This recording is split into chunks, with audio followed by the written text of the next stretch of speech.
There are really only 3 things you need to focus on when you're trying to lose weight, and we're gonna cover them in this video. But if you want a little bit more information, something to read, you can get access to our fat loss guide and our healthy habits tracker, which are completely free on our website. Just click the link in my bio and you can get access to those. But the 3 things you need to focus on is protein, veggies, and steps. So a lot of people will hear this type of information like, oh, I need to eat more protein, or I need to eat more veggies, I need to get more steps, but they don't know how to quantify it. They don't know what the next, no pun intended, what the next steps they need to take are. They feel like they just got to do more, which is kind of doesn't really help at all, because it's like saying, make more money. It's like, okay, but how, and how much more money do I need to make? Like, if we don't have an understanding of where we're starting and what we do need to do next, it's not going to make a whole lot of sense. So that's why we created those guides. Again, they're completely free. All we need is your email. But to start, protein.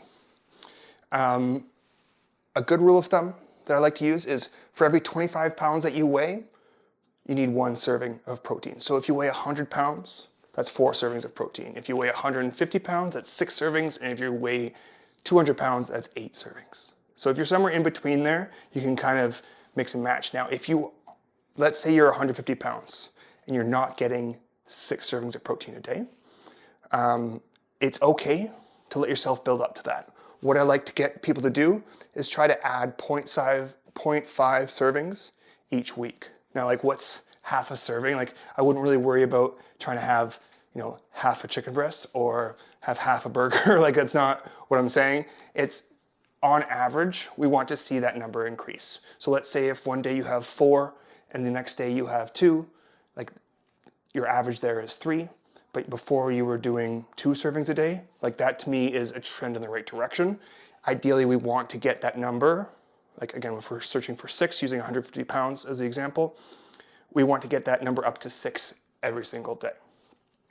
The next is veggies, and we're gonna follow the same formula for veggies as we did for protein. So for every 25 pounds that you weigh, we want to get 6 servings of veggies. Now, if you're trying to lose weight, or if you tried to lose weight in the past, you might be saying like, holy moly. I would swear, but you can't swear on short videos on YouTube. But if you're trying to lose weight, and I lost my place a little bit. But if you're probably like, why am I eating more food? It feels like I'm eating more.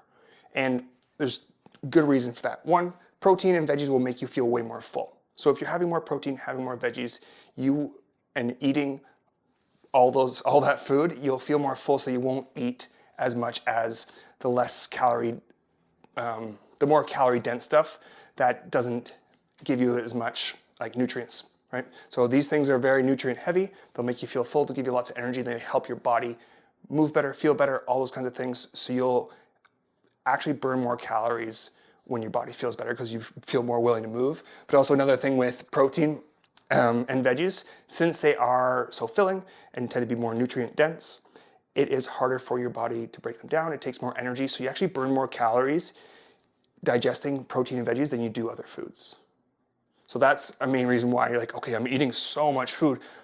It's also like vast majority of the time when I'm working with people, even people who are tracking their food, who are weighing and tracking everything, like they're counting every single gram of protein, fat, and carb that they have, they're surprised with how much food they can eat. So starting with that is a good benchmark. Again, we're looking to add 0.5 servings each week of both of these. Okay, so what would be a good place to start is say, okay, how many servings do I currently have? If it's 2, you rate it 2 for protein. And if it's veggies, you can rate 3. It's like, okay, I want to add 0.5 servings each week until you get up to that number there. Again, if you're not sure, if you want a guide that walks you through all this, the Excel sheet, the Healthy Habits Guide is super, super helpful. It'll have every single step you need to take to build up to this 2-year goal over the 8 weeks. Okay. Next is steps. So steps are great because it is a very non-taxing type of movement. Right? It doesn't really stress out your body too much, especially if you're working within your threshold, your capability, and your capacity. So the reason steps are super popular is because you can go from 3,000 steps to 13,000 steps, and you can that can be the only thing you do to lose weight. So just because you're moving more. So what I like to say to people is like add 10% of your current steps each week. So if you pull up your phone, there should be a place both on Android and iPhone where it tells you how many steps you get in a week. Obviously, you need to have your phone on you to get those steps tracked if you're not wearing an iPhone or Apple Watch or a Fitbit. But one thing you can do is just kind of estimate it as well. But even just going off the number that it is on your phone, that can be a good indicator as well. Because if you're not walking a ton, if you know that you can improve your steps, using that number is a good benchmark and something for us to measure. So let's say you're at 3,000 steps. If you add 10%, that means it's going to be 300 steps.